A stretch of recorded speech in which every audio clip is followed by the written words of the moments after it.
Welcome to the Public Accounts Committee on Thursday the 5th of March 2026.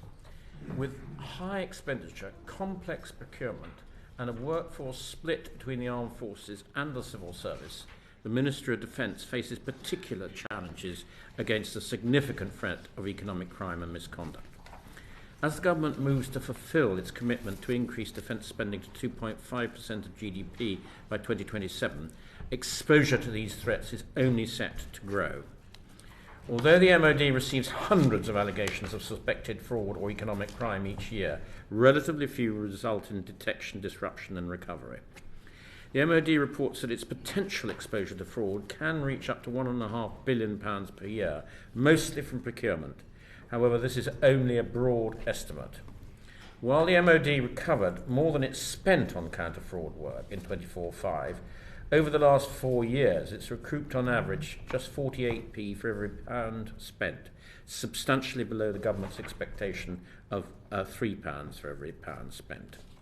So, today's session will be an opportunity to challenge the MoD on how it maintains its central view of counter-fraud activity, consider plans to improve the counter-fraud culture and leadership, and explore how MoD can achieve better outcomes from its counter-fraud work. So we're very pleased to have a senior team from the MoD, in particular a warm welcome to you, Jeremy, on your promotion to be Permanent Secretary. I'm hoping you're finding you're still happy that the promotion with the challenges that you have. But anyway, warm welcome. Would you like to introduce yourself? Thank you. I'm Jeremy Pocklington. I'm the Permanent Secretary at the Ministry of Defence. I was formerly Permanent Secretary at Department of Energy Security and Net Zero, and before that, Permanent Secretary at the Department for Ministry of Housing, Communities and Local Government. Thank you. Aneen, would you like to introduce yourself, please? Good morning. I'm Aneen Blackmore, Director General of Finance at the MoD. Thank you. And Jim Carter, please. Morning. So I'm Jim Carter. I'm Director General Commercial and Industry in the Ministry of Defence. Very good. And finally, by no means least, but you, Simon, sir, please. Good morning. My name is Simon Dobinson, and I'm the Acting Chief Constable of the Ministry of Defence Police. Very good. Thank you very much indeed, all of you, for coming. I know you're busy people. So we will start, please, with Catherine. Thank you. Thank you, Chair. Good morning. Just to reiterate a couple of points that the Chair highlighted in his opening comments that I wanted to ask you about. I mean, clearly the Ministry of Defence is responsible for huge-scale contracts, billions of pounds of public money, and clearly counter-fraud initiatives couldn't be more important. The Treasury, as the Chair mentioned, expects savings of £3 for every £1 that is spent on counter-fraud measures. So could you explain, Jeremy, why the MoD has saved only 48p in every pound over the last 4 years? Can I start by welcoming the report, if I may, and the hearing today?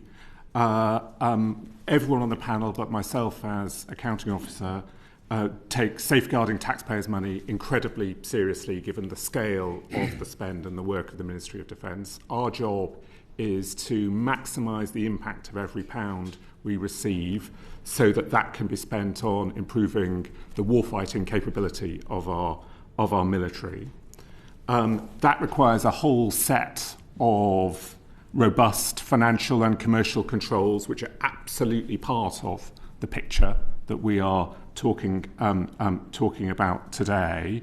But we, of course, also need very specific controls in place around fraud and error and economic crime. What I would say is the department is making good progress, but the report actually reflects a lot of work that we already had underway and that we want to go further on in the department to strengthen our controls in this place. In particular, on the specific issue you have raised on the spend and the return on investment, we have already seen a significant upward trend. The most recent data was for £1.34 returned on every £1 spend, and that reflected increased use of new tools and techniques, better analytics as well, and we think we are on track to achieve the Public Sector Fraud Authority target of 3 to 1 by 2028, if not sooner.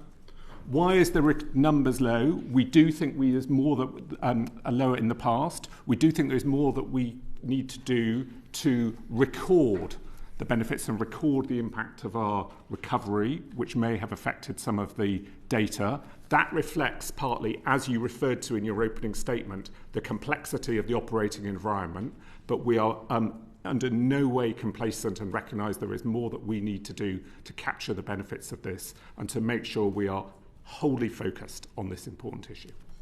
Can I just come back to you on the assessment that you made of good progress? Because that isn't the reflection that I took from this report. So it'd be really helpful to understand where you see that good progress being made, and also how you are confident about your trajectory going forward. Because from what I understand, the reason that the 48p in the pound has a slight improvement is a one-off recovery, as opposed to a trajectory in the pattern of recovery. So could you just explain that discrepancy and where you see the trajectory improving going forward? Because this report doesn't indicate that to me. The report does suggest elements of the progress that we have made, and I'm confident that I've seen in my first few months of the department there is evidence of that. That is, and we will talk in more detail about that during this hearing, it reflects already there is closer joint working between the different elements of the department and the Ministry of Defence Police, represented by Simon here today, but also the service police forces in the service justice system. We've already made progress on that. An example would be the police embed in our defence fraud team as well, improving our focus, making sure there is better alignment between the department and the police. We're strengthening our systems of accountability in the department and our capability as well. And we are focusing more on analytics and how that can help us with recovery, investing in new tools and techniques that enable us to leverage technology to really enable us to, I'd summarise it as identify irregularities in the system that need to be explored further by our fraud experts. Our policy is very clear. We have a zero tolerance policy on fraud. All allegations are investigated, but we do need to go further, and that is set out in the report. My team, my department, is refreshing the counter-fraud strategy. Again, some of the steps are already being set out there, and we will have an implementation plan around that. It's a 3-year strategy. That 3 years is coming to an end. So now is the time to be refreshing our counter-fraud strategy.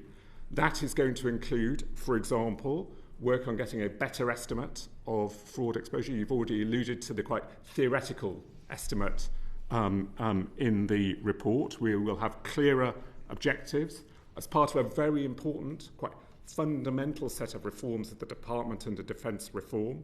We will clarify accountabilities. We will have new oversight of risk registers. We are improving, consolidating our approach to the confidential hotline and the case management system and how our teams work together in order to go after this issue. Okay, so are you confident that by next year we're going to see a significant increase on that 48p in the pound recovery? I think we have already seen an increase on that 48p in a pound recovery.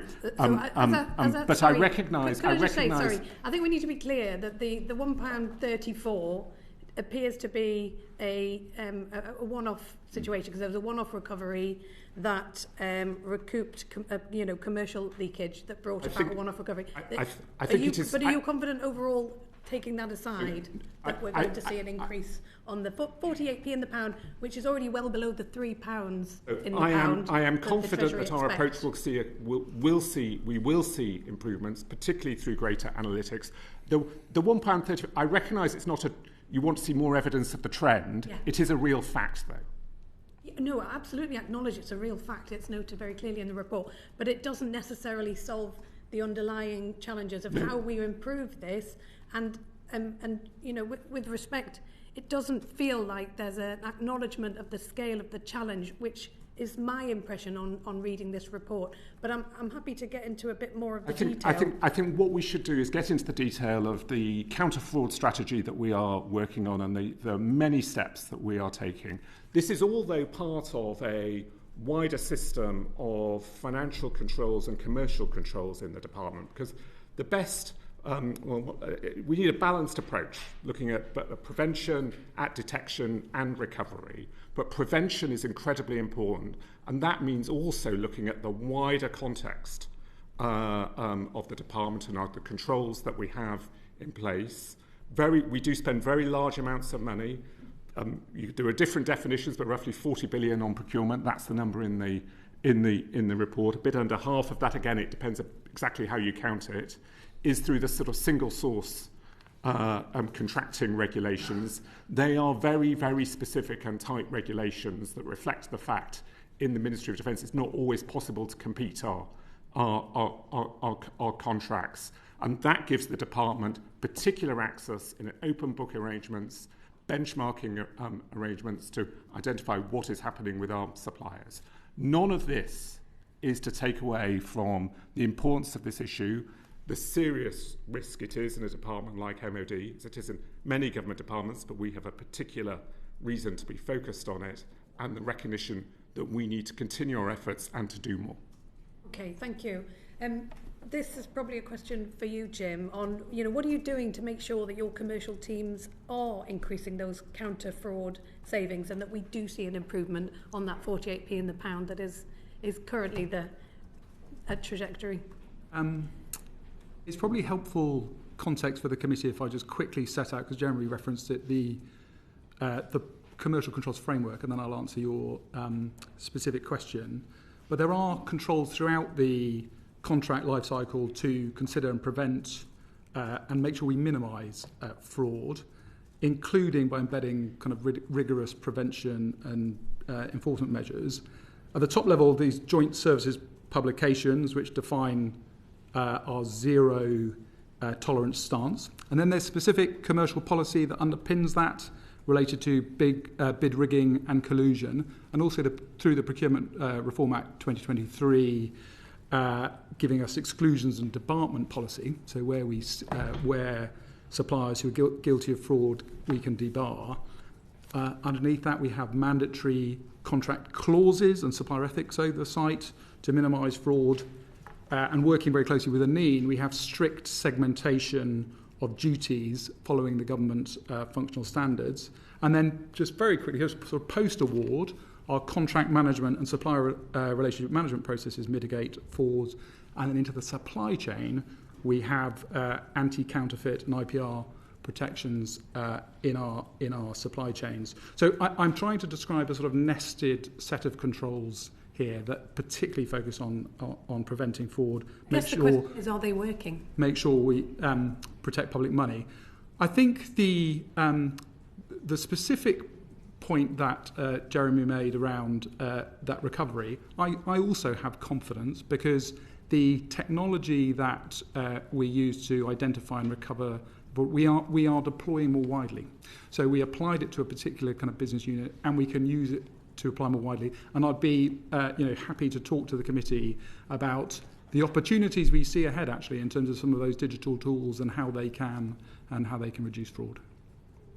So, and are you confident that you have full sight, sufficient sight on what's happening throughout that chain of process in order to minimise the fraud risks? I appreciate you've outlined what the policies are, but what is the reality on the ground? Because the indications are that there isn't sufficient oversight. So how are you making sure that there is?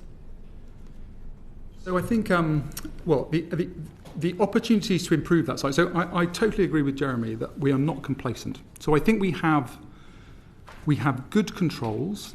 And whether that's in our single source environment, and I can talk more about that, or in our competitive environment, our processes follow really good practice in terms of segregation of duties, independent sort of moderation of our approach, and an assurance, scrutiny and approval process that makes sure there's sort of independence. I think the opportunity we have, though, through analytics is to use technology to spot some of those flags and to spot some of those irregularities so that we sort of hone in and focus where those are occurring. So could you just explain, because in the last 4 years, as I gave the figure, it's 48p in every pound. Can you explain what's changing in order to improve that? Well, I think it's through use of some of those technologies so that we both have the preventative frameworks that I've described, but we can detect irregularities more. And we are engaging in implementing new tools for our commercial and finance colleagues through corporate services modernisation, and we're embedding in our processes those fraud prevention sort of flags, and at every stage of the procurement cycle, so that we kind of capture those. Can I just come in here, because it's quite important to help. There's a risk of a bit of confusion, I think, during this hearing. I think it's important to just sort of unpack the different issues here. I think early on in the hearing, there are specific teams and measures that we have in place on the very specific issue of fraud, led by the fraud defence team, which is a team of about 24 people, I think, in the core Department of State bit of the Ministry of Defence, and there are about 50 or so, I think, experts in total in the wider department. Specific activities, specific tools and techniques that they are using, but they are embedded and part of a much bigger system of financial and commercial controls. The PSFA, Public Sector Fraud Authority Ratio, doesn't measure these wider finance and commercial controls in all the detail as well. We need to look at the whole picture in order to get a proper assessment of the success and the controls that the department is in place, again recognising that we need to do more. So I'll give you a specific example if I can. We've alluded to, and Jim talked about this, the sort of single source controls. A big part of that, and we have absolutely class-leading cost assurance and analysis service, which is part of that system. The billions of pounds of spend that go through single source are examined in detail to ensure that suppliers' costs are genuine. And where necessary, those costs are disallowed, or even in some cases payments are recovered. That's when suppliers are incorrectly allocating overheads, their estimates are not supported, their labour rates are not actually consistent with the market. And last year, this team disallowed £400 million of potential costs the department would have incurred. They are an evidence of robust controls the department has in place to protect the taxpayer. They are not captured in that 48p return that you've alluded to there, because that's a very specific subset of this. We need to do more on that. The key there will be analytics is the thing that will make a difference to increase the return on investment in that particular bit of activity. But what I'm encouraging the committee to do is, yes, look at that, but also see this as part of a broader picture.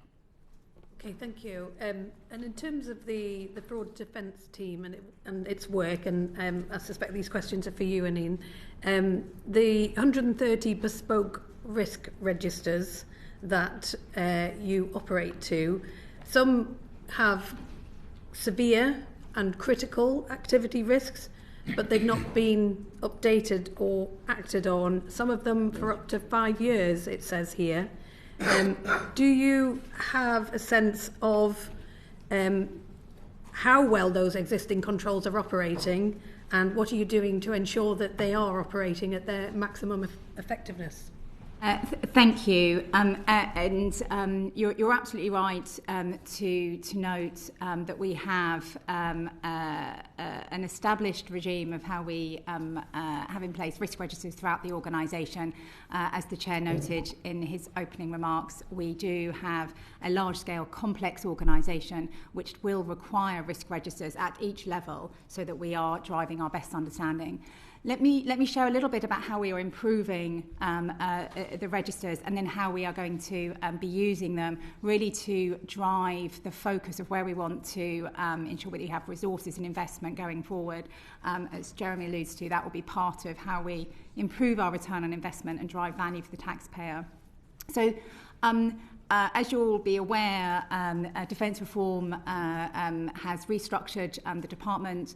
We will be taking this opportunity to review how we are structuring our risk registers to match the broader governance in the department.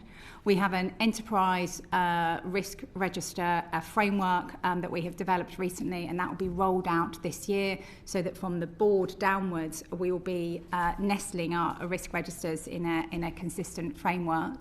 The Forward Defence team is now working with each of the areas, the new areas, to ensure that they have a risk register at the area level. And then below that, we will be maturing the well-established risk registers that exist already in our frontline commands and enabling organisations. And then below that, again, focusing on our programme risk registers. As the NAO report highlighted, we were really pleased that we have ensured that all 22 of the major programmes where we asked to do an initial forward assessment were completed to the relevant standard. Absolutely not stopping there, though. And we are, as we speak, rolling out the public sector forward authorities tool. It's an accelerator tool which will allow us to produce risk registers more quickly on a data consistent standard so we can roll that out more broadly. So that ensures that we've got the right structure in place that nestles into a consistent framework and we can drive activity and focus from the board downwards. As you rightly allude to, though, the challenge then is making sure that we are actively using them and that we are using them to ensure that we are focusing our resources, both people and investment in new tooling, in the places where we think it will make the most difference. What we will be doing to support that, and we'll be setting this out in our counter-forward strategy refresh that Jeremy alluded to, is setting out how we're expecting the risk registers to be used. We will be building a programme of work on the back of that to say where should we invest, and actually the commercial leakage tool is a good example of some of that early intervention where we are proactively saying this is where our risk sits. It's not where we get the majority of the fraud allegations, but we know this is where our material risk sits, so how can we get after that more proactively? And we're also, I think, really importantly, strengthening the functional oversight, and that will be through my role as DG Finance, and that strengthening will allow us to be using the risk registers in a more focused way, holding the organisation to account for their activities. Thank you. Thank you very much for those opening questions. Excellent questions, Catherine. Thank you. Permanent Secretary, I just want to pick, for a point of clarification, pick up on one important thing you said to Catherine, and this is for your refreshed plan. Your next financial year are going to get the government's pledge to go to 2.5% of GDP, so you're going to get another 11 billion odd next financial year. So this refreshed plan, I would have thought, is absolutely urgent because clearly the potential for increase forward with that increased amount of budget you're going to get must be going up considerably. So when will the refreshed plan be available? Will you publish it in full? In order not to try and guide you on the answer to that, some departments are a little bit shy about publishing everything in full on fraud because you don't want to give the fraudsters too much information. Exactly, an important point that is in my mind. So we already.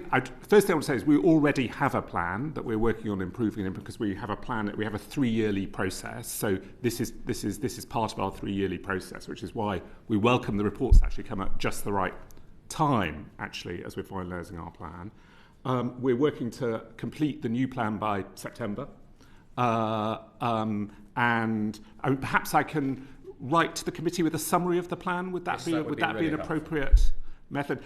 This is an internal management document. I would not want to publish all elements No, I of absolutely it. understand that for the reasons I've said. This is a very complex system Yes. I oversee here, but I'd be very happy to write to the committee with a summary We don't of the want plan. to be the cause of giving the fraudsters any information they shouldn't have. Aneen, just one very quick question for me, and then I'm going to go on to Sarah Heath Green. We've had evidence from Accountancy Age which tell us that between 2022 and 2025, you blocked 8,918 invoices totaling 211 billion odd. Just over half, 563, were later corrected and resubmitted successfully by suppliers. But the remaining 3,855 were permanently rejected. Now that presumably is a significant amount of money. What happened to those invoices and suppliers? If they didn't resubmit the invoices, what happened to those invoices you blocked? So I'm not sure of the specifics of what underpinned the information you're sharing, and I would have to go away and look at the specifics of that report. I mean, what I would say, and it's a slight supposition on my part, but I think links to the example that Jeremy gave, as part of our financial and control, sort of financial and commercial control framework, we have teams that look at invoices as they come in and confirm against the contract whether we would see them as allowable or disallowable expenditure.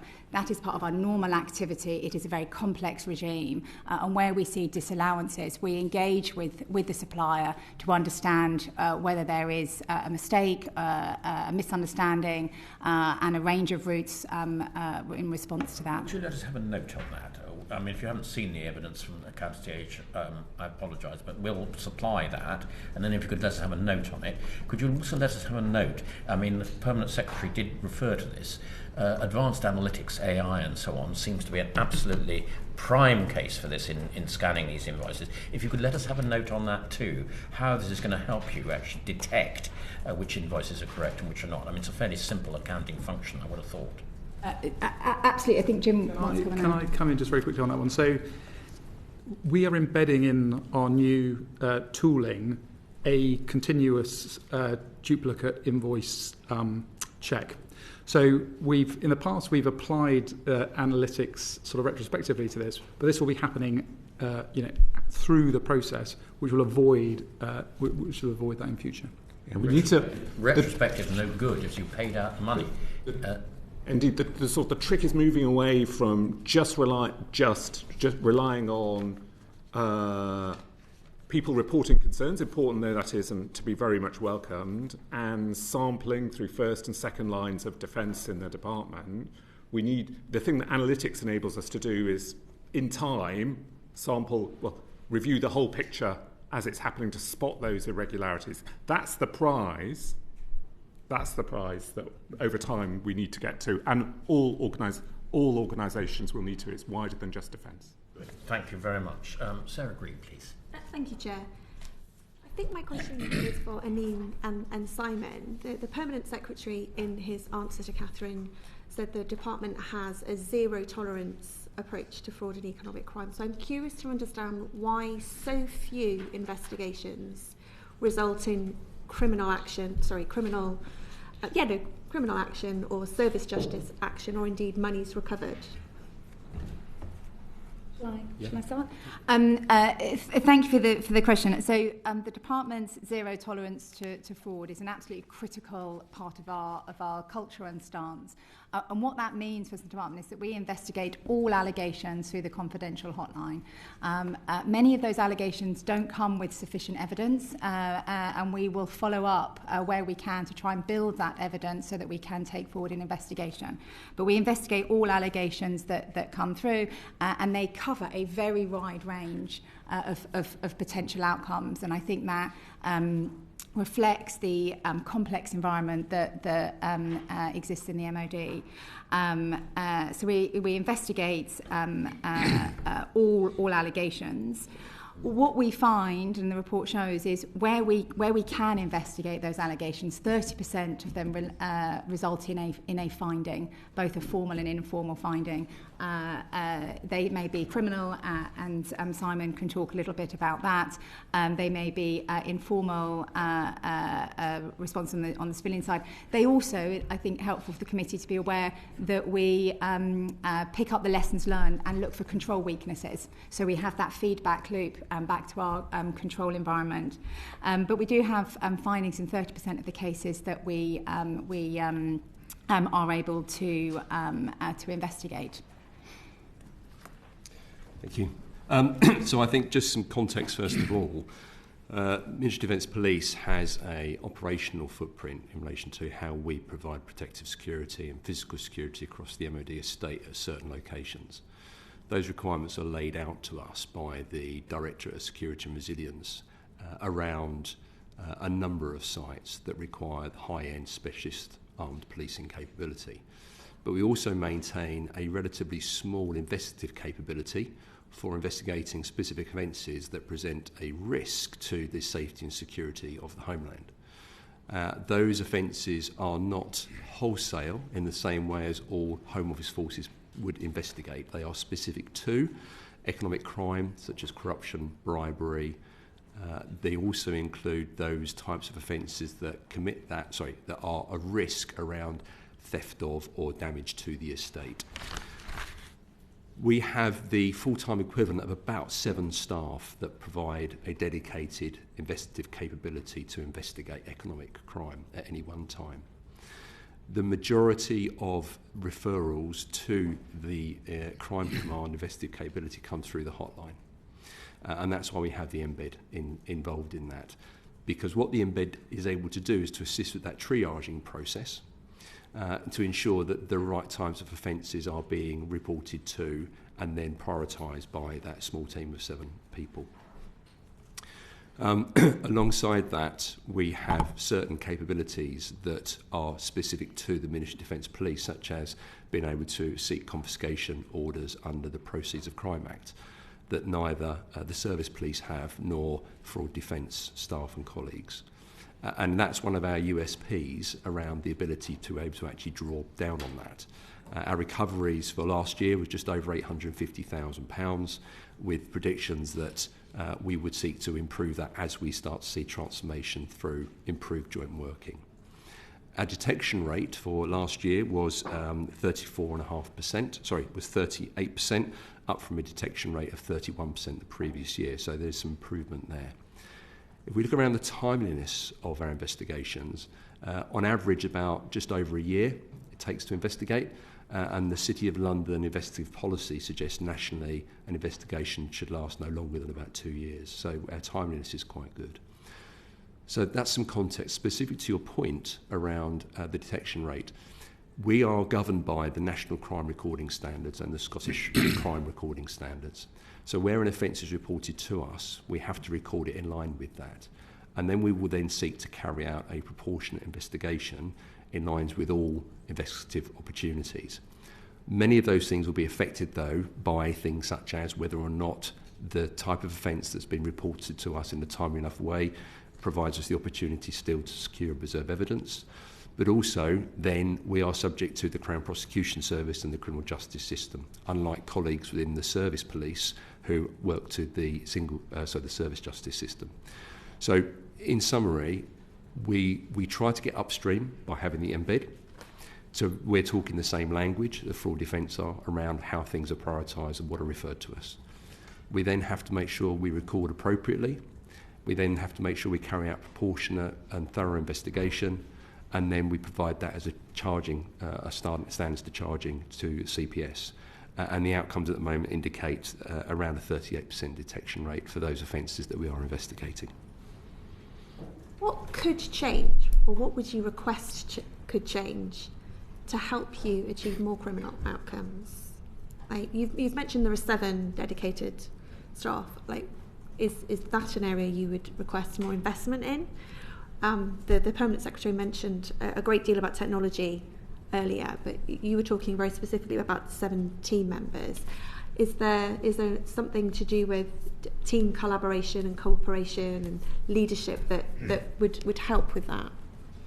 So it's a very timely question, because some of the work that's been going on in the background now for quite a while as part of defence reform is how we can better align our capabilities across fraud defence, across civilian policing, across single service policing. The governance has been now put in place, so there is a Defence Police Board that sits, chaired by a General, and the main purpose behind that is to get oversight of the risks that are affecting policing across defence. And also to see what the output, the totality of output is as well, so we're talking the same language. Why am I asking how new that is? Is it already in place? It's already in place. How long has it been in place? It's been in place, I would say, with effect for about 6 months, 6 to 8 months. Supporting that, there's the Defence Police Chiefs Council, so each of the Provost Marshals, myself or the Deputy, alongside Fraud Defence, sit on that, which is where we come together to, again, try and look at where we can cohere where we possibly can. Part of the work that's been commissioned is developing a concept of or a course of action around how we can move to a more regular way of working through, whether it be collaborative, whether it be co-location. But there are some hurdles to overcome, and there are some constraints, such as how we share information, access to police systems and the integrity of that have to be maintained. The operational independence of civilian policing has to be maintained so we don't have perverse outcomes. But we are also trying to work to a clearer path around the timeliness of those investigations. The quicker we can be referred to, a crime can be referred to us or a matter can be referred to us, we can make that assessment of whether it's a crime and we can pursue it. I think one of the key points linked to that is recognising that as an entity, we are limited in the resources that we have. We have a very significant challenge around recruitment, and that's not something that's just affecting us within the Ministry of Defence Police, that's something affecting all Home Office policing as well. I'm glad to say that the decisions recently been made around ensuring there is a crime command capability to support defence, because it's a commissioned service, means that we will now be able to really double down on our recruitment requirements and recruit the best that we can to provide the outcomes we need. Give me the operational independence bit. With a little bit of knowledge at the moment, it seems from this report that I could fall through the cracks and get away with something which is costing the taxpayers a lot of money. Are you confident that that isn't the case going forward? So I'm confident that from my perspective, if we are referred a matter through the hotline, or, as we are also at the moment, identifying opportunities through open source research, matters that are referred to us through security incident reporting forms that we pick up on, that we are identifying opportunities for investigations. What we need to do is we need to refer more of this back into fraud defence so we can get a really clear assessment of all offences. What's stopping that from happening at the moment? So historically there have been challenges in relation to the way people have worked, and I think that's been very much driven by a lack of understanding around what can be shared and how it can be shared. That is very much historical now, and we are in a very different place with a real ambition to move forwards as a single course of action. Thank you. Sorry, Aneen, I cut across you. You were trying to say something.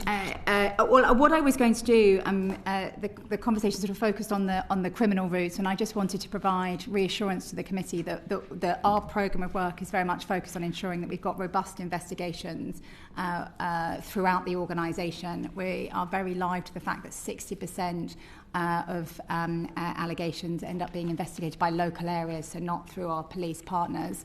And so our approach is very focused on how we ensure that we have the right support and the right skills to support those local area investigations, both to ensure that we've got focal points in every area that have been accredited, the support from counter-fraud and from HR colleagues, but also the assurance that we have in place. And I think the NAO was really, the report was really helpful in highlighting some further improvements that we could make in this space, particularly around sampling that we will be taking forward.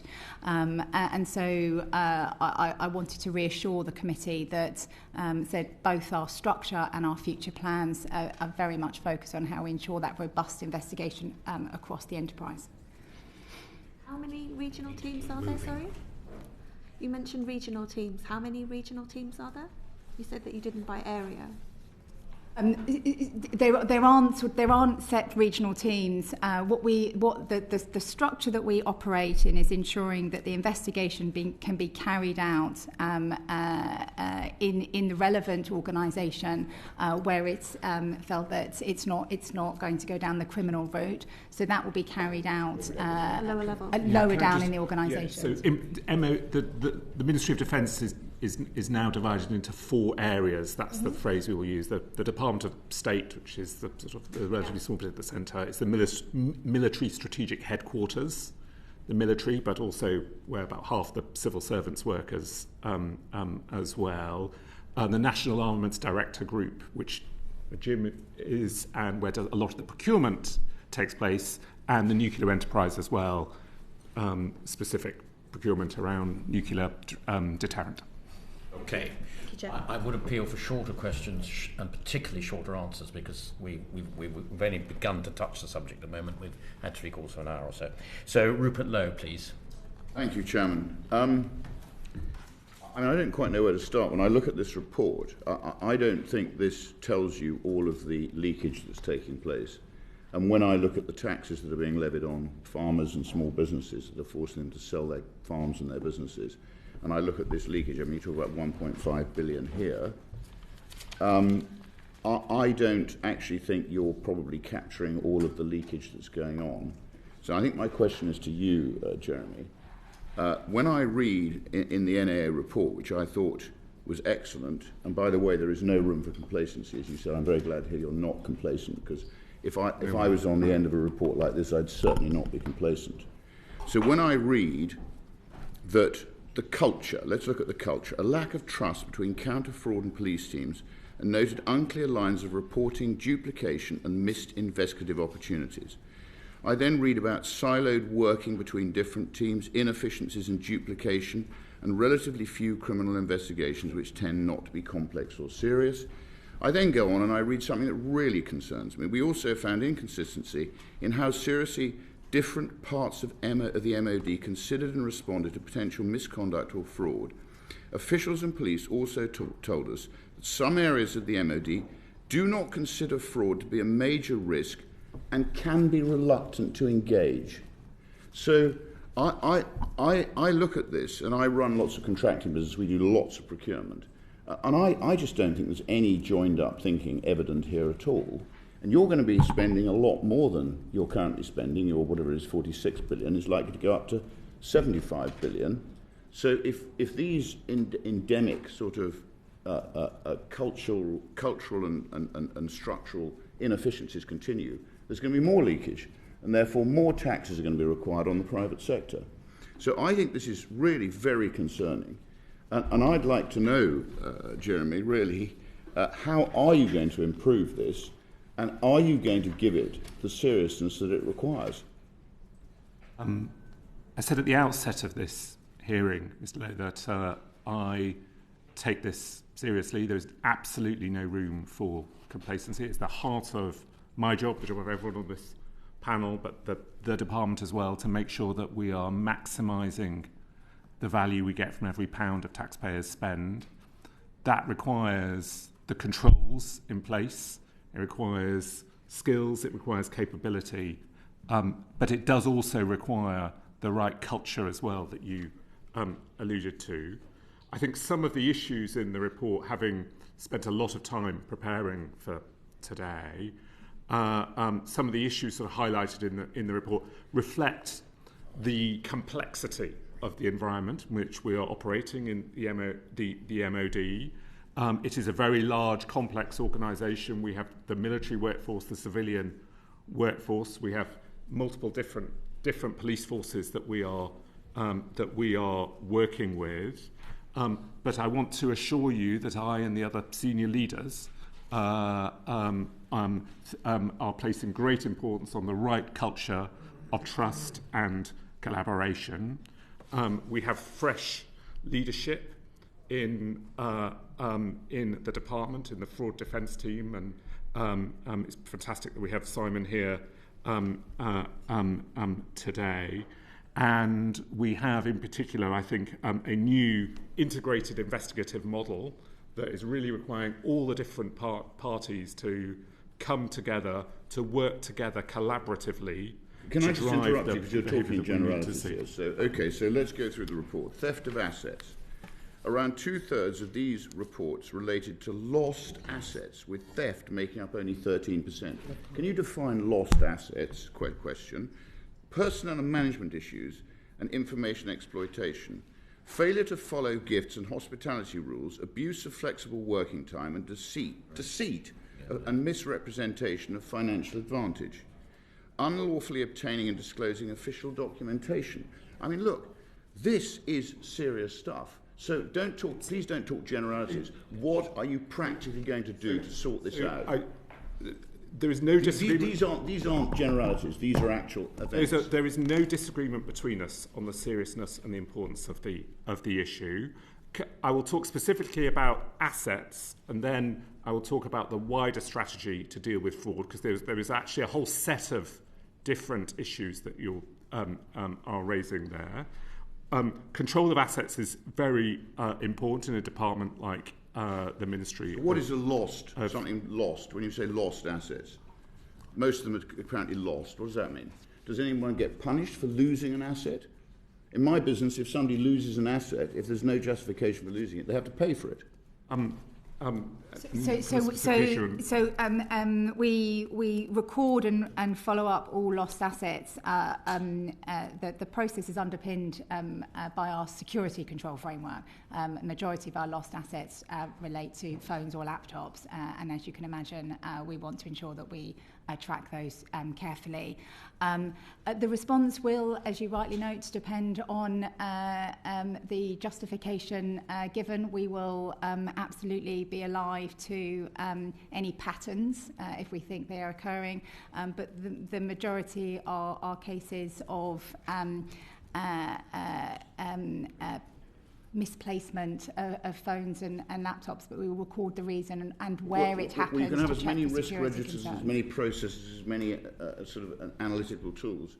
In the end, you've got to send people to prison for being dishonest, and that's what you would do. I know we've got issues with the courts who don't punish people properly, but in the end, people have got to fear that when they break the law, when they're deceitful, when they steal, they go to prison.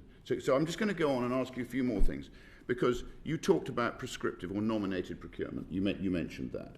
So in my businesses, we have an annual review or 6-month review of where all the spend goes. Biggest supplier first. We then review those. We then have a discussion with those suppliers. We ask them for rebates. We actually discuss proactively with them how we can reduce the cost to our business. Because in the private sector, we're being loaded with taxes, with national insurances, with all sorts of stuff that is leaking out the side through the MoD procurement, clearly. So do you have those meetings?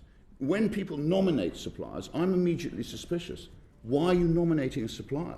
Is there some further dishonesty going on? Because you often don't need to necessarily, unless there's a really good reason, you don't need to nominate. So look, there's loads of stuff that we need to be doing here. Should we just let them answer a little bit and then you can come back? Yeah, but we don't want to talk generalities, Geoffrey. We want I'll just give one specific and then hand over to Jim to talk about oversight of suppliers. One specific is the department is now using the new powers available to us in the Procurement Act 2023 to require suppliers to disclose conflicts of interest that they have a new duty on, to ensure that we are bearing down on exactly those issues that you have raised. And just another thing I'll just say in the hand of Jim is, obviously, preparing for the hearing, I've spent a lot of time with the teams and our lawyers asking about what's actually happening in the department to try and get that understanding. I am aware of cases where our commercial lawyers have found issues and have said, hang on, we think this might pass the criminal threshold, where the intent is such that it might pass the criminal threshold, and either reported the case to the police or criminal counsel to take that matter further, saying there's not more that we need to do in the department, but this is something we take very seriously.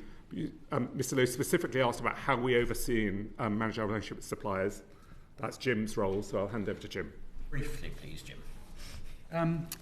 So, I mean, we absolutely do robustly manage the performance of our suppliers to deliver to schedule, cost and time.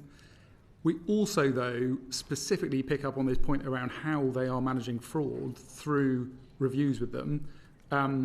So we check about their whistleblowing frameworks, their ethics, their supply chain risks, their modern slavery compliance, and we make sure, because your question was more broadly around culture, and obviously we have mandatory fraud and corruption training for kind of commercial staff, but we also set expectations on our supply chain that they also conduct that training.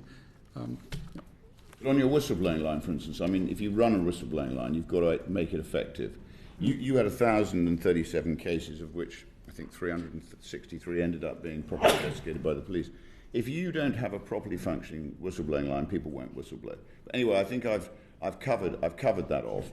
But I've got one last question because I know we're under time pressure. So when the MoD, in their conclusion, says the MoD has an opportunity to save money through better coordination and management of its counter-fraud and economic crime activity. So Jeremy, in order to make that happen, you've got to not only change the culture, you've got to pull together all the departments so there is a common approach to how you're going to save the taxpayer money. The poor taxpayer who is being abused here, we need to make sure they're looked after. So how are you going to do that? How are you going to pull this together? And how are you going to stop it being siloed? That is at the heart of our revised counter-fraud strategy that we are working on, taking into account our internal work and the findings of the report. In an organisation as large and complex as the MoD, that requires a systemic approach across the system for us to operate at multiple different levels. First of all, it requires us to continue to refine our estimate. That's important in its own right, but it also means it gives us a clue where should we go after. Where should we work harder? Because we think there might be fraud or other things that are creating risk here. That's about leadership. We've talked about that. It's about also particularly about Aneen's role as DG Finance, having particular responsibility on Exco and on our board for that as well. It's about how each area, each team in the department oversees that. Then specifically, you asked about the hotline as well, and how we deal with people who raise concerns. We think the confidential hotline is a very good thing, but we need to rationalise the number of hotlines that we have in the Ministry of Defence. Very large, complex. Some of the hotlines do different things. It's not just about financial crime. We've also need people to report concerns about staff behaviour, just to give you another example as well. So we need to rationalise the number and the approach. We need that integrated investigative model that we've also talked about. There's more that we could say about that. We also need to look at our case management system as well. So this requires a systemic approach. Ultimately, it also does require leadership, it requires culture, and it requires, including in hearings like today, because this is also a way for this hearing will be seen by many people in the Ministry of Defence. It also requires me to be saying today, this matters. This is something that all leaders in my department should be taking seriously. So well, just on that, perhaps you should start by getting your counter-fraud and the police teams to actually trust and work together. And that's your cultural problem. If people don't work together, nothing happens. So look, I think, Jeffrey, I've done my bit for now. Well, I'd just like to build on that. I've got 2 or 3 questions, very brief, pithy questions, and then I'm going to take a break. So just on that question, it does seem to me that there are too many organisations involved. There must be a case for rationalising all of this into one police force who does the job professionally. So why do we need all different police forces? Why don't we just have one service police and rationalise the whole thing? Mate, so first of all, there will be an element of constraint in relation to the criminal justice system where you receive the outcomes, whether it be service justice or whether it be criminal justice. So there will be a natural separation there between what the civilian police ourselves investigate and how we prosecute versus what the service just. However, the work being undertaken at the moment by the Defence Police Secretariat supporting the Defence Police Board is looking at how to cohere better together the functionalities and the outputs of the service justice system. And myself, representing the MDP, colleagues from Fraud Defence are part of that conversation under a new governance structure. So I think that's the first point. The second point is, and it goes back to the point that another committee member made around the necessity for operational independence. So there is that sterile corridor between decision making so that an investigation cannot be unduly influenced so that we don't end up with a perverse outcome. I think that the next point is how we actually make sure that we are better coordinated with other policing, so we have got a watching eye on police reform and what's happening with that. I myself have had conversations with Gavin Stevens as chair of the MPCC, and we're engaged in watching how that works, and whatever function and format that takes in the future around investigation of fraud, we will make sure we are part of those conversations in the same way as we engage now with the Serious Fraud Office where necessary, or with the City of London Police as well. So certainly collaboration, regular engagement, but making sure that there is a structure that pulls all the levers across defence according to whether it be procurement, contract management, whether it be managing cultural change around recognising where risk and threat sits within defence, and the issues around loss of laptops and phones being not only a security risk but a financial risk as well. And that's where the cultural shift needs to take place. So can I just, for a point of clarification, I can't remember whether it was you or whether it was Aneen, referred to, and I refer you to paragraph 3.8, and this is the important issue that Sarah raised around the amount of prosecution. In that paragraph it says, and Rupert also mentioned this, and this is also relating to table 9 on page 34, of the 1,032 cases recorded by the confidential helpline, around 2% were criminal or service justice action. A further 18% were recorded as non-crime outcomes, and the others, which is about 80%, no action was taken at all. Now that does seem, I might be adding 2 and 2 together and making 5, but also taking into account your previous comment that you've got limited resources, it slightly suggests to me that there is a culture within your organisation that you will only investigate those cases which are absolutely clear-cut. That there might be other cases that could be and should be investigated but are not because you've got lack of resources. Am I making the wrong conclusion or not? So I think, to be fair, Chair, first of all, when it comes to the tasking for the civilian investigative capability, and I only speak for the Ministry of Defence Police, is that we will be tasked through the hotline. So that triaging process, we get what we're fed from the hotline and then we respond appropriately, making sure that it's compliant with the National Recording Crime Standards, and we will carry out proportionate investigation. We do also look elsewhere, so we look into the security forms, we look into open source opportunities to seek opportunities around investigating economic crime. So could we do more through, if we had more referrals through the hotline? Yes, we could. So that hotline is complex. There are a number of hotlines, as Jeremy has mentioned. So getting visibility of all of that is a challenge because of the various size and structure and cultures within defence. There is more we can do. The key bit is the next model that we move towards around how we work better together means we'll get that information flow working better. And the key bit around building trust on what has been a tricky relationship in the past means a willingness to share more. And the key bit around this is timeliness, expediting some of these investigations so we can actually get ahead of the game, secure and preserve evidence better, and put a package together for CPS to prosecute. I entirely agree with you. There's a challenge for me as a reader to work out how you had the cases referred to from the hotline, but that's for others to question after the break. So we will now take a break. The clock is at 11:06. If we could be back here sharply, if possible, just before 11:15, for the final run of this investigation. Can I thank you all very much? If we get sort of slightly cross, it's because we are frustrated. We want you to do more quicker, but you'll understand that. So if we could be back here at 11:15.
Count down to broadcasting 5, 4, 3, 2, 1. Could I just start, Simon, with a point of clarification? And maybe I didn't ask my question very well just before the break, but I think you've now said twice that the level of prosecutions is 30%. But actually, as I said, paragraph 3.8 on page 33 and the table following it, figure 9, shows that it's about 80% are not prosecuted at all.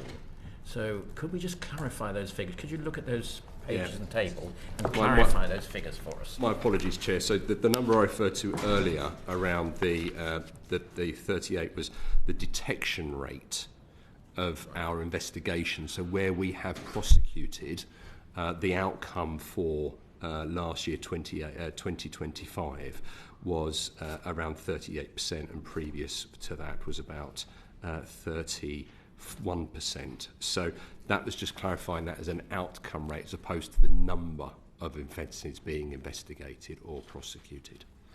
May I offer clarification, because I think I also used the 30% figure, and the 30% figure for the totality relates to where we are able to investigate, because we have allegations come into the fraud hotline which don't have sufficient information and may be anonymous, and we're not able to forward those for investigation.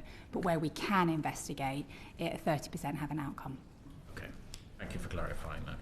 Clive Betts. Yes, just follow one point about the hotline and whistleblower. What feedback do you give to people who've given you accusations to follow up? Do they get told what happens?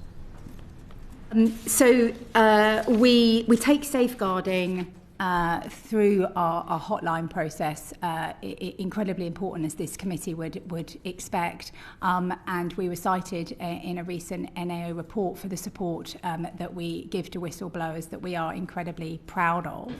Whistleblowers are kept updated throughout the process with regards to outcomes, as the committee can appreciate. That will depend on what the outcomes are and what information we are able to share with the whistleblower. Or we would usually be able to share where processes have changed, but we would not share personal information that relates to individuals. So you wouldn't share whether there'd been a prosecution? I think it would be very case specific, and we would be abiding to the relevant laws and guidelines. How you deal with this? Because I think there's always a challenge for people who consider whistleblowing, although not taking any notice of it.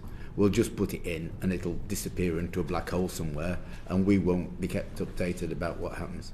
So we certainly at the end of the process give the whistleblower an outcome letter. What is shared in detail will be case specific, but they will have the reassurance that the case has been investigated and when the case has been closed. Every case? In every case. Okay. Right, just to move on. Said Permanent Secretary. You've come into the department new. You've got this report here, which is not happy reading for the most part. I think perhaps I would have wanted to hear from you something along the lines of, I've come into this department, I'm really quite surprised and upset by what I've found about the way fraud's I'm going to change it. I think I've already expressed to the committee the seriousness with which I take the issue. I've already set out the importance that I'm attaching to us making improvements, making those changes. That's why I am very supportive, and that's why I'm very supportive and driving the work to have that revised counter-fraud strategy, which is the vehicle that I've talked about to drive the next stages of What's the happening at present isn't good enough, is it? There is more that we need. No, it isn't good enough. There is. We just use language that is very clear rather than generalised. There is definitely more that we need to do to make to get better at this. I'm going to use my words rather than your words, okay, Mr. Let's Betts. I'm not. There is more that we need to do. It's difficult to tackle this, isn't it? Unless you've got an accurate description of what the fraud actually amounts to. You haven't got a figure. You could come here today and say that's it. Measuring fraud is really difficult. I know it's difficult. You've not been able to do it, have you? Can I? Do you want me to may I answer the question, Mr. Betts? You can, yes. We want to get a better estimate of our losses to fraud. The team are actively looking at what is the best, I'm going to say the word technology, that we can identify to help us get that best possible estimate. The fundamental challenge is, of course, where fraud is detected, it is easy. We know 2024-25 detected fraud and error 6.2 million. That is not the amount of fraud. I'm not saying that's the amount of fraud in the department, but it is the moment you're looking at something you actually haven't got direct evidence, it gets harder. We are going to look at what is the best technology for us, looking at what other departments and other organisations have done, like the NHS as well. It's still going to be very assumption dependent. It's easier where there's robust data or you can make comparative loss assessments. It's hardest to get a handle on levels of fraud when you've got to make an assessment essentially of what's described as the sort of the baseline vulnerability assessment. But we are going to do that because it's important in its own right. As I said earlier, I reckon that the key thing is it helps us identify the areas in the department where we will need to do more. Right. So when are we going to get a robust and accurate estimate of fraud losses? That's what we will set out in the strategy. I don't know if Aneen wants to say anything else about that work. Yes, so as Jeremy set out, it is absolutely a priority for us to improve our estimate. As part of that balance plan, as we talked about in the committee, the importance about both having a good estimate, about having the right controls in place to prevent fraud, how we're driving return on investment. So a balance plan to really drive value for the taxpayer, which I think is at the heart of what we are trying to do. We will, as Jeremy alluded to, we've been working very closely with PSFA around what are the best methodologies to help us get after this. They did, the NEO reported back in 2023 that the MoD was forward-leaning in this space with our estimate, but we know we want to do more to mature it. We know it's going to be really critical. As Jeremy alludes to, learning from the NHS, who have been introducing both the methodology but also the practical advice about how you get after that. In the counter-fraud strategy, we'll be setting out how we expect to improve that. It's likely going to be in phases because it is complex, and we will start in the place where we think we have the most exposure to fraud, because that's where we think it's really important to have a more mature estimate. So we'll be using our risk register and understanding to really focus on this is where the estimate should be matured and what are the methodologies we can do to build out our confidence. Right. Back to the question I asked. When will we have a robust estimate? So for the whole of defence, it is going to be, I think, what we are seeing from the NHS, who are somewhere along this pathway. It is not going to be something that we are going to be able to quickly assure ourselves on a more detailed methodology across the whole of defence. But what we will be doing over the next year is really focusing in on the areas of highest risk and building out our estimate and our confidence in that estimate in that space. You haven't got a date? Well, the date will be set out in the counter-fraud strategy refresh, so we will set out the phases. How far away is that?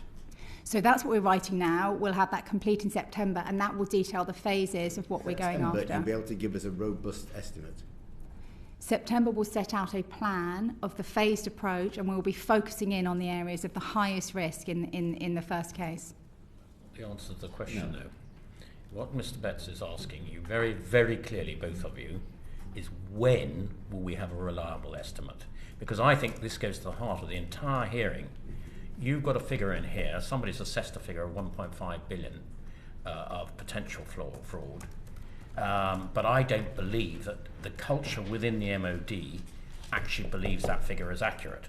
So until you can come up with a robust figure that everybody believes that they're working towards, 1.5 billion you've estimated at, you're only recovering 6-point-something million, is a huge gap there. So please could you answer Mr. Betts' figure, either of you, I don't mind which of you, when will you have a robust estimate?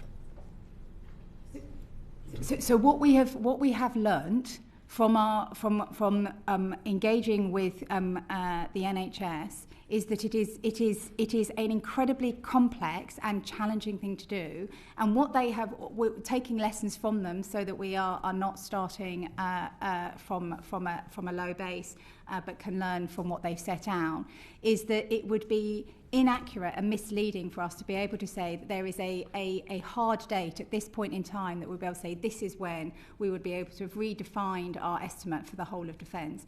What we can assure you on is that it's really critical to us. We absolutely accept that a robust estimate drives the heart of how we understand the totality of the loss and where we want to direct our activities. And therefore, what we will be focusing on is the areas of highest risk. So by September, we'll be able to set out a plan for, in those areas of highest risk, exactly when we will be able to have a more mature estimate. But I don't think here today, recognising the complexity and the challenge, which we've learnt from organisations that are further along on this journey than us, that we are able to set out a specific date. Surely, okay, so by September you'll start to break it down into the different areas. There's lots of different areas involved in this. But unless you have a robust figure that you're aiming at, how can all of your organisations start to work towards what they're supposed to be achieving? I'm beginning to lose the will to live here. I mean, this is a substantial amount of money. And if your organisations don't think the 1.5 billion is accurate, fine. But when will we have an accurate figure? You can add all the different sections up and come up with an overall figure that the MoD thinks that they are losing to fraud each year. Surely that's not impossible. But all we're asking for as a committee is when that is likely to appear before us. So let me write to the committee to set out the work plan around that. I just want to. We're all aware of the 1.5 billion. It's set out in the report what that is, but you describe it as a broad estimate. I would say it's quite a theoretical number based on academic benchmarking of organisations that don't include the Ministry of Defence. But it is a sort of therefore quite a sort of conceptual estimate of the risk. None of this, though, takes away from the importance. It is a very difficult thing to get a robust estimate of fraud risk that is reliable. You know where I'm coming from next. If you don't think it's the correct answer, you should give us the correct answer, because otherwise we can't assess what you're doing. That's why I've already said it is a key part. When I earlier talked about the work that we have underway on a counter-fraud strategy refresh, it was the first thing I mentioned was the need to get a better estimate of fraud risk. So there is no difference between us on that, Sir Geoffrey. I recognise the value of that. Let me write to the committee to give you further details of how that work is, how it's structured, and what our estimated timetable would be. This is not through. I'm worried. I think the committee might think this is a sort of lack of will or a lack of effort. This is not. This is something that is a very hard thing to do, because we are trying to estimate something that we can't see. No, I accept that. I do accept that. Unless you've got a reasonably reliable total estimate, all of your good people that are working for you in the Ministry of Defence, it's going to be much more difficult. And those figures at the moment are pretty stark. An estimate of 1.5 billion recovering 6 odd million is pretty. Sorry, that's not. The 1.5 is essentially an academic construct. That number. I suppose it's an academic construct. It makes you wonder what the department's been doing for the last few years if it's having to rely on an academic construct.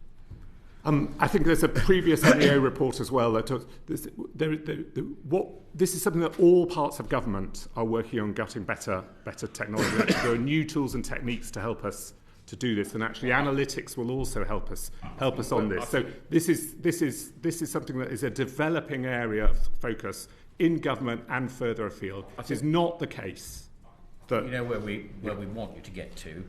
You will write to us and set it out very clearly. We'll obviously have a really good assessment of that, but we will want to have you back at some stage to account for how well you've done under that new process. So let us move on, Clive. Just move on then to the risk areas and the assessment of risk. And again, there aren't any accurate assessments, are there, of the financial value of the various risks that you face?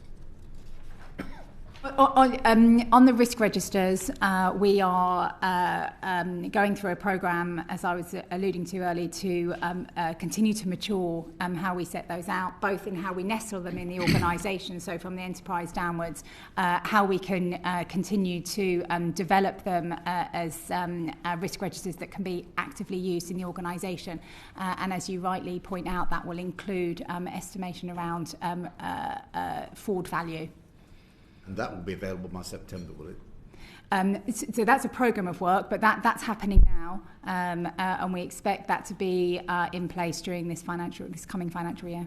If you develop a fraud strategy, how do you do it without any assessments of the various risks that are involved?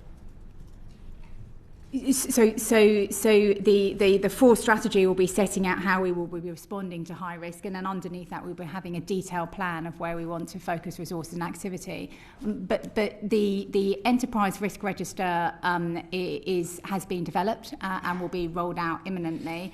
The risk registers that exist through our frontline commands and our enabling organisations are in place. So we're going through a programme now to ensure that we are able to include financial value so that we would then be looking at how we can use those to influence where we are investing, particularly in new technology and tools going forward. If you don't know what the values are, you can't determine what the priorities are that you should be given to different areas, can you? That's absolutely right.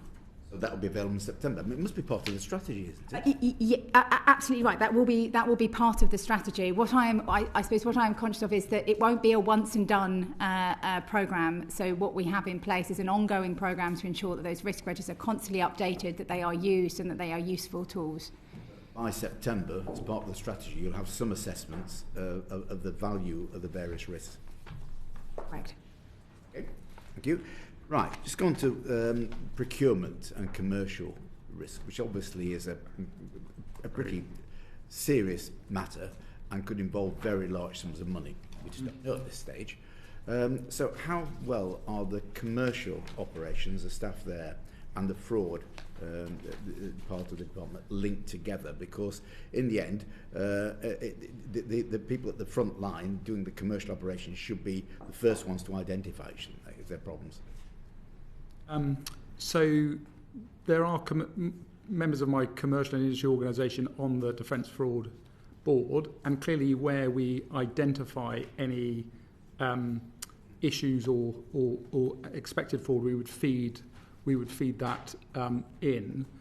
I do think, just quickly replying to sort of the question around sort of clearer accountabilities for commercial.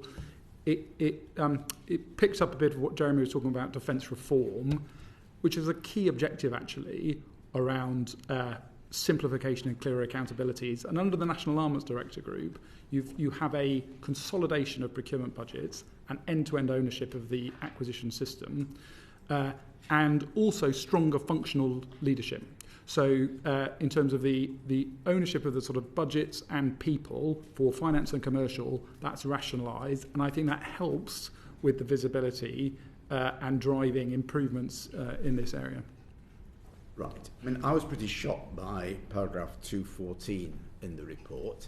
Our discussions with MoD officials working in counter-fraud and assurance suggest that MoD's commercial teams do not routinely consider supplier relationships from a counter-fraud perspective. For example, there are no clear criteria for commercial staff to refer commercial disputes where fraud may have occurred to fraud defence or the police. This is really quite shocking, isn't it? Because I think you can all see there's big money here which could be made by people wanting to fraud the system. So I wouldn't recognise that characterisation. Sorry, it's in the report. It's been agreed by the department. I understand, but I am conscious that I don't think any of my commercial team were interviewed as part of the report, and I do know that we do look out for that, and I also know, because we have mandatory fraud and corruption training, that it is front of mind. And it's critical, clearly, particularly with the geopolitical context, that every pound is going to address sort of capability and warfighting readiness. when we get reports in this committee, we assume the department has agreed them because they have. So it's no use saying that someone down there hasn't been talked to. The department at senior level has agreed this report, and it's agreed some very worrying comments about the lack of understanding of fraud in the commercial teams. Do you recognise that? So I would agree, I suppose it's critical that my commercial organisation, the finance organisation and defence fraud work collaboratively and closely in terms of those reporting. So I would absolutely agree. With that. Suggestion here is they aren't currently. You made a statement, Jim, and I'm going to bring in the CNAG or his head of team, Joshua, here, that nobody interviewed anybody in your commercial teams. Could you just clarify? The report's very clear. We're quoting MoD staff who have this view, and so it's precisely worded in the report, so I don't think there's any dispute about that. So this is a view from the assurance teams and the finance teams, observing the culture that they're working with. And just to be clear, the assurance team there is includes cost advisory service, which is commercial staff, but commercial assurance, and counter fraud teams be fraud defence and other people working on counter fraud. Look, the report is agreed. I'm not. Can I just it's just Jim's first hearing, so just the format. Constitutionally, the report is agreed with the department. The teams that Joshua has just referred to work for Aneen. Cost advisory service, fraud defence, incredibly important. So I want to offer just come back to some of my reflections, new into the job, taking this seriously, is that the first port of call is often to think about this commercially. It's to drive value for the taxpayer commercially. And that is where you've got this really class-leading cost assurance team that driving down on costs using the great advantages of single source contracting regulations because of essentially economic construct of the market. That's the route we have to go down. I also see really strong evidence of robust negotiation, commercial negotiation, strong controls in place. The difficult boundary is this commercial, how can I describe it as sharp practice? Got lots of excellent suppliers with very high reputations, work well in the department. It's that boundary between sharp practice and fraud and the intent that's involved in fraud. I have seen evidence that the department is focused on that boundary, preparing for this hearing. But I think there is more that we need to do in order to really build an understanding of that boundary. When has this crossed? When has this crossed? Because this is technical, complex stuff issues that we are dealing with here. That's why it's great that everyone needs to do training, but we also need to balance that with real experts, fraud defence in the areas as well, to make sure that we're constantly looking at that. I don't know. Does that help? Well, does that help the committee? It is helpful because, in this respect, you did say something there that I was about to ask you about training. Yeah. Do all the top people in DNS and everybody else who's got anything to do with procurement actually receive training so that they know what they're looking out for when they're procuring this equipment? So all staff receive mandatory counter-fraud training, and then dependent on your role, you receive specific training. Exactly what level the training is rolled out to in DNS, I think we would have to follow up and write to the committee on. But that focus on the that common culture that we're trying to create in defence. So there's mandatory training for all staff, and that we have more specific bespoke training and ensure that people are accredited where they have counter-fraud roles in particular. Could I just come back to the point raised around, I think particularly the join-up around the counter-fraud and commercial teams. We recognise what the NAA report has pulled out in that we would like to codify more of that relationship between us, and particularly ensure that the Counter Fraud team has visibility of activities across the enterprise. We see a real opportunity there, both by being able to report a more accurate figure of our activities, but also how we can do more to effectively drive outcomes. The commercial leakage tool that we introduced is a really powerful example of that. And what we've seen through that is it has been a stepping stone into that close relationship between the counter fraud and the commercial teams, and it's that we want to build on, codify in our ways of working, and set out those obligations. And one of the ways that we will be really strengthening the obligations through the counter fraud strategy is that clear holding to account through the functional route, so that we can set out clear, measurable KPIs that every area and every function in the department needs to report into. One follow-up, slightly different issue. Relationships between suppliers and MoD staff. It's a suspicion sometimes relationships may get a bit close. Some people obviously get close personal relationships, and that's natural in business. Yes, if you want to. But sometimes there's a prospect, and indeed an actuality, that the MoD staff then move on, uniform staff and others, to work for the companies that they are having a commercial relationship with. How do you ensure that doesn't lead to fraud or, should we say, non-vigilant action by MoD staff? So I'll start, maybe the Secretary wants to come in as well. Clearly we follow robust business appointment rules. So there are clear conditions put on staff in terms of both the timing and the type of relationship they can have with those suppliers. And also, as part of our procurement process, we have very clear conflict of interest declarations.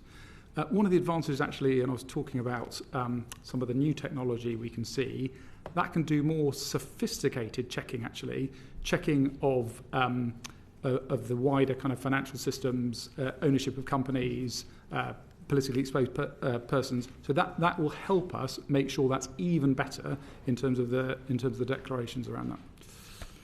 Quite a few of your staff will go on and work for the suppliers they're now dealing with as a customer.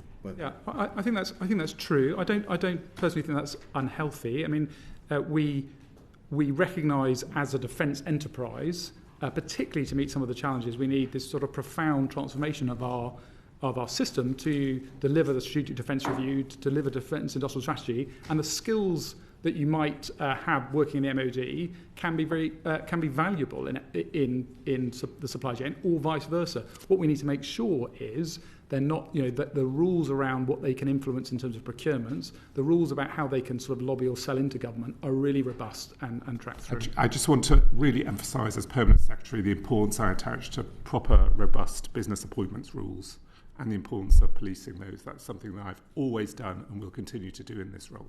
And that's how do you then control people going on to those private sector jobs with knowledge? It's about following best practice, government practice and policy, and also employment law in this country today to make sure we have robust controls, conditions in place, and indeed periods where you debar people from taking on roles.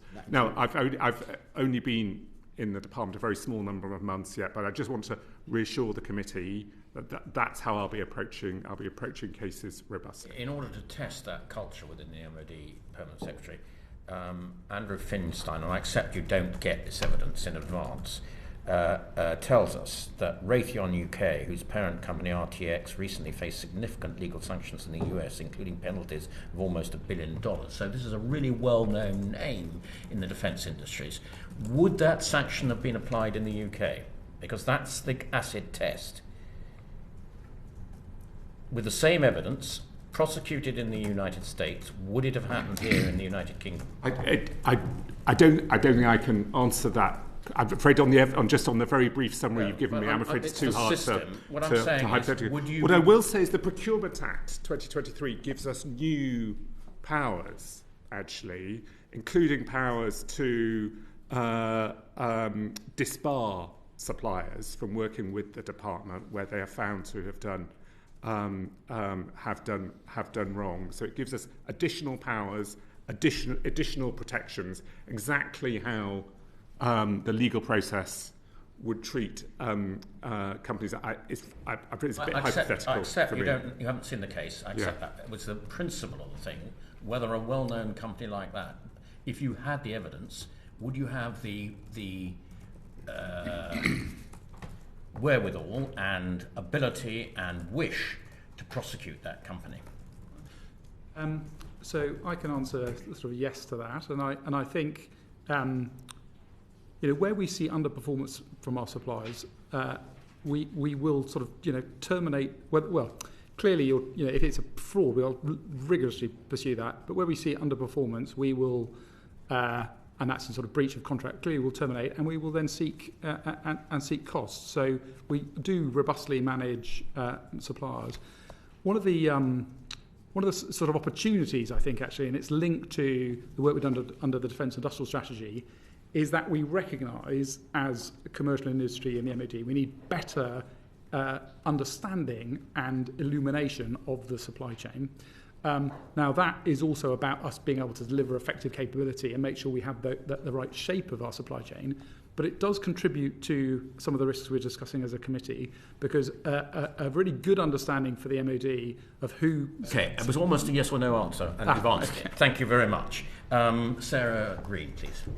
Thank you, Chair. I want to move us on to triage and how the allegations are triaged at the moment, because in paragraph 4.7 of the NAO report, at the end of paragraph 4.7, it states that different teams are not aware of the criteria or thresholds different parts of the MoD use when deciding to pursue or prioritise a case. So I'm keen to understand, and perhaps this is a question for you, Aneen, correct me if I'm wrong, how you ensure that the MoD chooses the most proportionate way to investigate potential fraud cases, if there's not a common understanding across the MoD? Thank you. I mean, there is a common understanding within the counter-fraud team of how those cases should be triaged. As you would expect, there's a standard operating set of procedures where they will look at the type of allegation raised, whether we think it meets or could be investigated for meeting a criminality route. Is the information sufficient? Is there more we can do to gather information before allocating? And of course, safeguarding, which is at the heart of the triage process. The heart of the triage is ensuring that the case goes to the right part of the Ministry of Defence. As I said at the start, the zero tolerance to fraud means that we review and investigate every case. Clearly, where the advice that and the police, Simon could talk a little bit more about the police process, but the advice and the support that we give to local areas when they're investigating includes a view of the materiality, which is why you see in our recoveries that we do have cases that have higher materiality level that form a significant part of our recovery, as that's where we will be focusing our activity, because there's often the strongest evidence and the greatest return on investment, and the importance of defence to recover that. In paragraph 4.8, just to follow up on what you're saying, the NAO also report that they were told that if the police look at a potential fraud and decide not to pursue a case criminally, there's no clear mechanism for other parts of the MoD to continue looking at a case to see if non-criminal routes are appropriate. I was hoping you could speak to that and what the department's doing to address that. Absolutely, and that comes back to the heart of the ways of working that we've discussed in this committee, and is absolutely critical to how we want to improve and continue to build out the mechanism that we have.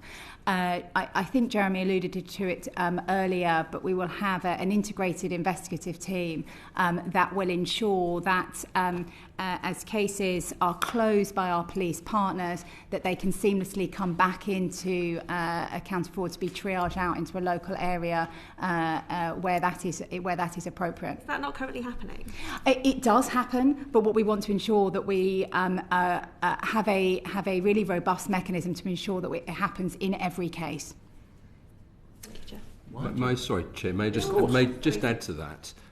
What's really critical to this as well is that whilst it may not meet the criminal threshold for investigation, that doesn't mean we don't record it as intelligence.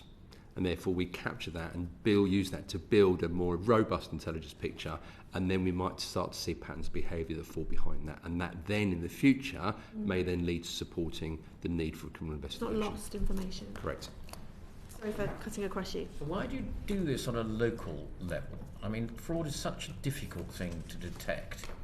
Why didn't you have a specialist team at the centre that handles all fraud matters? I think what we are very reflective of is that fraud allegations through the confidential hotline cover a huge range of potential allegations, and we want to ensure that we have a system that supports robust, effective and proportionate investigations that we can carry out. A large proportion of cases that come into the fraud hotline don't directly relate to fraudulent activities, and we ensure that we can triage those very often to our HR colleagues as well. So the heart of the system is making sure that the allegation is investigated at the right point of the organisation. What I would say, and that's why I was wanting to give assurance to the committee earlier, is we are very conscious that when we are allocating out to the local area, that local areas have the right skills and the right support to carry out an appropriate investigation, and that's both through formal training, accredited people based in the local area, and of course regular engagement through the counter-fraud team as well. So, following from that, I am concerned about the role of fraud defence, because they are the people, as I understand it, that allocate out these cases from the hotline to Simon's organisation. They're composed of part-timers. I just wonder really whether they're doing a good enough job, and whether really actually Simon's organisation shouldn't handle the calls directly from the hotline, so that he and his professional colleagues can make an assessment of whether the cases should be taken further or not. And that's why the embed that we introduced has had a really powerful effect. It ensures that we are joined up at the triage stage around any live police investigations, and as Simon alluded to, the intelligence that the police have covered, and also confirms that we are following the right triage allocation route. Because the report reads as though it's sort of fraud defence can sit on these cases and they aren't necessarily progressed. So I would like to think that when a case comes into the fraud hotline, it is progressed one way or another. It's either progressed into taking action, hopefully a prosecution if the evidence is there, but it should be acted on quickly. And the report doesn't imply that. The average triage time is 12 days. So that the team looks at it, triages and allocates out to the relevant part of the organisation, whether that's to police partners to a local area. So we absolutely monitor and track our triage time to ensure that we are not spending a lot of time on triage and we're getting the cases out so they can be investigated. Fair enough. Thank you very much. Rupert Lowe, please. Thank you, Geoffrey. I think my question is to Simon. So I read again in the MoD report, and I'd just like some clarity on this, and it says the MoD told us fraud defence and the police have been working jointly on a new investigative model for fraud and economic crime, and this is the key word, which could include joining police and fraud defence case management systems. Is it going to, or is it still a possibility, which this sort of suggests. So 2 points, if I may. The first point in relation to the development of joint working, which is much further than the embed in the hotline. This is being developed at the moment as a course of action which is broader than the MDP and fraud defence, which also includes the single service police, because they have an ownership of this responsibility as well. And that is being worked through at the moment as part of wider defence reform. But that's a very complex area because that's looking at the whole set of capabilities that sit within the service police and how you manage the level of investigation and ownership through two different criminal justice systems. Specific to the point that you make around the outcome and what that looks like as far as how you would then develop that through a case management system. Firstly, fraud defence are developing access to an alternative system, which Aneen might be able to comment on. We ourselves in the Ministry of Defence Police are embarking on developing a new system that is broader than just case management. It also involves command and control, intelligence. That process is now, I believe, through a tendering process.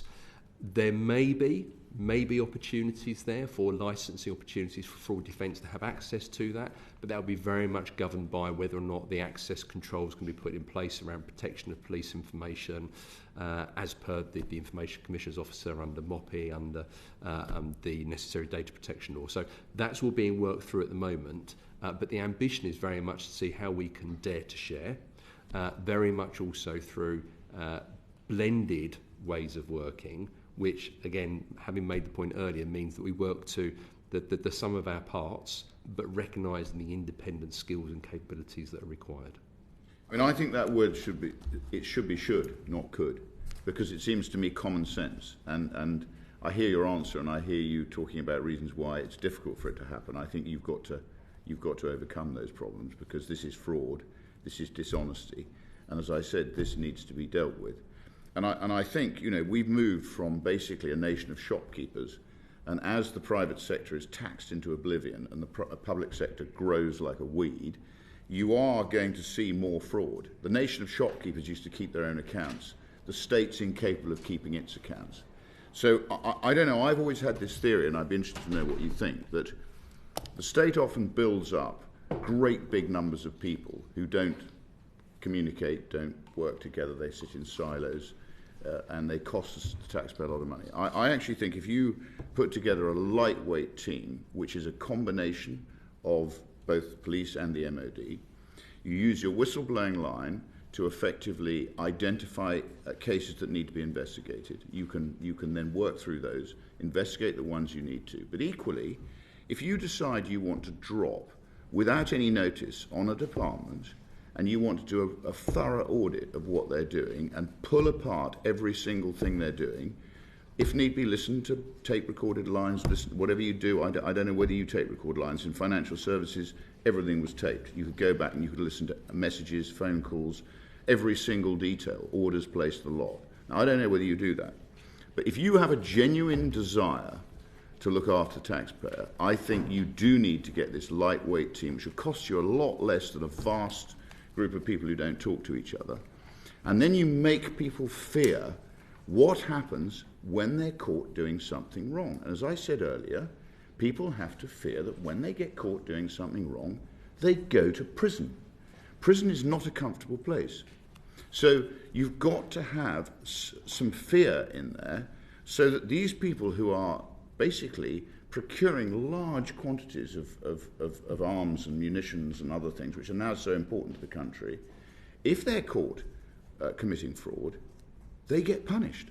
And I don't know, I'd be interested to know, why can't you cut down this fixed cost base and set up a joint venture which actually attacks the issue? I think just a couple of points there. The first is that I wholeheartedly agree there is an absolute moral, ethical, financial imperative to get to a point where we are reducing down the risk of fraud in the organisation for those reasons, but also from a security perspective as well. Secondly, how we do that. We've already embarked on that journey on looking at how we can work better together. The NAO report is helpful in the sense that it holds that mirror up to where some of the risks and vulnerabilities are. The assuring part is that we're already in train on delivering some of those capabilities, and bar the detail of how that work and how we coalesce together, which is still in development, very much the direction of travel is to do something where the whole is greater than the sum of its parts, according to the individual capabilities of each part of the organisation. Well, when you've sort of machinated long enough, Geoffrey, I think we need a report on exactly what. So is this could going to become a should? Are we going to be given all sorts of complex reasons why you can't make it a should? Because I think the NAO's report, if I had a report like that on my department, I would be very worried, and I would actually be having all the drains up. So can we have a report on what, and you tell me it's still in flux, it's still not decided, it's still not done. We want action, not words. Rupert, we will deliberate on all of the evidence we've heard today. We will produce a report with recommendations, and I don't know, I can't preempt what's going to be in our report, but we will look at all these things. Okay. And if I may, the counter-fraud strategy refresh, which will be in September, will absolutely set out how we're taking forward the joint investigative model, because you're quite right. We see that as the heart of how we effectively join up. We did review the structure between counter-fraud and MDP to make sure that we thought it was still the most robust model. And what we concluded from that was but we wanted to codify some of the governance arrangements, which again will be included in the strategy refresh that you will have sight of, the summary of that. I'd rather watch what the hands are saying than what the mouth is, what the hands are doing rather than the mouth is saying, actually. I mean, that's what we want to see, I think, as a committee. We want to see some action. So, Aneen, we've almost got to the end, you'll be glad to know, but back to Catherine's questions at the beginning, this 48p going to 134 for every pound spent in 24/5. I imagine a lot of that will have come from the two cases that I'm going to give you the details of, but not the names, although they may well be published. This is, again, in Accountancy Age evidence, so I think it is reliable, and the evidence will be published. Let me quote you the two cases and then ask you what your organisation is going to do to try and prevent these at an earlier stage. So in April 25, an ex-corporal, and I won't name him, was sentenced to prison for defrauding the MoD of £911,000, 677 pence through fraudulent expense claims submitted via internal online platform.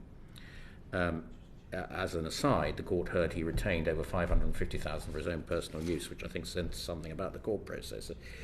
A separate case, an Army financial administrator was found to have stolen more than £300,000 by issuing cheques to himself while falsifying stubs to make them appear as payments to legitimate vendors. So I think the question is, these are very serious matters. What more can your system do to tighten it up? As exactly as Rupert says, if these people know they're going to be caught, they won't do it. So I'm surprised that these weren't picked up, and I appreciate you haven't had time to investigate them. I do, absolutely. But in the generality, using the cases as an example, what more can your system do? No, absolutely, and they are really serious cases, and we do take them very seriously. And I'll start by saying what we ensure we do as part of our process, certainly through the confidential hotline, but also more broadly through our financial governance, is where we identify that something has gone wrong. We look at our control framework and understand what were the controls that let us down. Was it that the controls weren't designed effectively, or were there a reason that they weren't operating effectively? And that's at the heart of what we do, not just the lessons learned, but then making sure that we are closing that gap. We're also thinking through how can we more systematically improve our control environment, both through the structures that we set up and through the opportunities offered by technology. Very, very briefly on both. So as part of the Defence Reform programme that the Secretary of State has set out, we are strengthening functional control. And that has a very real impact on finance, that we're bringing it into a more integrated, aligned structure sitting under me so that I can more formally hold to account, drive common standards and common processes. And that will have a real life impact on how we are going to operate.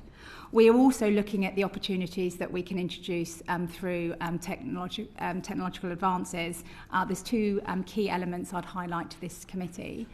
We have a corporate services modernisation programme that's covering finance, commercial and HR activities. That will move our systems onto the cloud. As part of that, as you would expect, we will be building more of our control tracks into the system that will enable them quickly, seamlessly, data-driven to automate the controls that currently, in a number of cases, we have to have manual checks on. They will be more efficient, they will be more effective. They will also free up my team's time to be able to intervene in areas of high risk where we see that more manual intervention might be required. Alongside that, we are also introducing data analytical tools that we've talked a bit about today that will allow us to interrogate expenses as a core example, looking for patterns of behaviour that will allow us to be able to prove intent and not just pick them up on a recovery basis. So, I brought to you and therefore the public's attention where these are found. They should be well and truly publicised so that other people thinking of attempting the same thing will hopefully be deterred. That's really important. Permanent Secretary, I've got one question I was going to ask you at the top of the session. If you look at yesterday's debate on the defence estimates, there was a lot of dissatisfaction about the lateness of the Defence Investment Plan. A lot across all parties yesterday, so this is causing huge frustration, particularly here in this committee, that we can't examine whether your programme laid out in the Strategic Defence Review is realistic or not according to the budget that you're going to set. What is the problem? Why has it been so late? First of all, I appreciate the interest in the Defence Investment Plan. It's incredibly important that we set out our plans to turn, it's essentially to the plan to turn the SDR into action. We are working very hard on the plan, and we intend to publish the plan as soon as we possibly can. Our ministers have been clear. That doesn't mean anything. As soon as you possibly can means nothing. Our ministers have been clear in Parliament. There are a lot of discussions underway to finalise the plan. It is a very significant exercise. It is the first time a government has taken a zero-based review of defence's budgets in 18 years. So it is a zero-based review is the key point there, looking at exactly not just our equipment programme, but at every budget line, including the support we offer to people and our wider infrastructure, to deliver a very significant transformation set out in the SDR, all at a time when demands on my department are rising, demands on defence are rising, and we've all seen that with action in the Middle East, Ukraine, activity in the High North that my Secretary of State is talking We know about. all that. Appreciate that. We know you've got lots of demands on your time and the Ministry's time. The simple question was, what are the issues that are causing you so much difficulty at the moment? It was promised in the autumn. Here we are into the spring. I've no doubt if we're not careful it'll be the summer because you'll get into purdah because of the local government elections. What is the problem? Why is it being held up so much? The reassurance I can give the committee is we're working as hard as we can to complete the plan. We need to make sure that the investment choices that the government is making in this very uncertain times are right for now and right for the future. You see, no doubt what's happened in the Middle East this week will cause you to almost rewrite the thing. So if you keep on delaying, events will keep on happening. How are we ever going to get to an end state on this? We're working as hard as we can. Now, I've heard that twice. To complete the plan. We will publish the plan as soon as we can. It is very important that we get this right in order to ensure that our military is ready to war fight as we've set out as the government's objective, and also to take account of the context that we are dealing with. You've referred to the events in the Middle East, also activity in Ukraine, potential coalition of the world, potentially having troops on the ground in Ukraine, activity in the High North. Demands are rising. We're working very, very hard on the plan, to ensure that the military have the support they need. It's important that we get this right. Understand all that. Sounds as though you don't have enough money for what you need to do. But anyway, that's a different issue, and we'll find that out in due course. Can I thank all four of you very much indeed for coming today. We will look carefully at what you've told us or what you haven't told us. We will produce a report in due course with recommendations, which I hope you will examine carefully, and we'll see where we go after that. But I think, Permanent Secretary, as I indicated earlier, we'll look at your new refresh plan, which you say is going to come a little later in the year, very carefully, and I think we'll probably want to see you to see how you're progressing with that next year. So thank you again. Order.